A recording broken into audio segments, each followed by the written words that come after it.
कर्नाटकातील सरकारी पदवीपूर्व महाविद्यालय शिकणाऱ्या विद्यार्थ्यांसाठी सरकारकडून मोठा दिलासा देण्याची तयारी सुरू आहे। चालू शैक्षणिक वर्षापासून मोफत पाठ्यपुस्तके देण्यात आल्यानंतर आता विद्यार्थ्यांना मोफत वह्यांचंही वाटप करण्याचा सरकारचा विचार आहे। शालेय शिक्षण व साक्षरता मंत्री मधु बंगारप्पा यांनी ही माहिती दिली।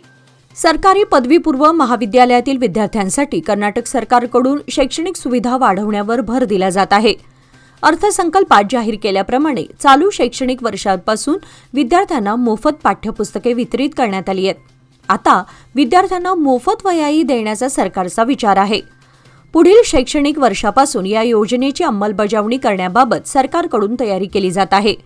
बेंगळुरूमधील कार्यक्रमादरम्यान मंत्री मधु बंगारप्पा यांनी सरकारी पदवीपूर्व महाविद्यालयातील विद्यार्थ्यांशी संवाद साधला।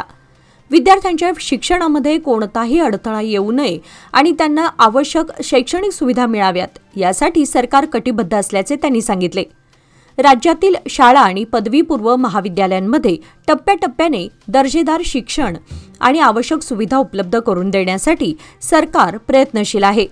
सर्व सुविधा एकाच वेळी उपलब्ध करून देणे शक्य नसले तरी विद्यार्थ्यांच्या गरजा लक्षात घेऊन सरकारकडून निर्णय घेतले जात असल्याचे मंत्री बंगारप्पा यांनी सांगितले।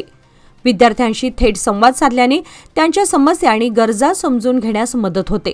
त्यामुळे विद्यार्थ्यांशी संवाद साधणे ही आपल्यासाठी नेहमीच आनंदाची बाब असल्याचेही त्यांनी सांगितले।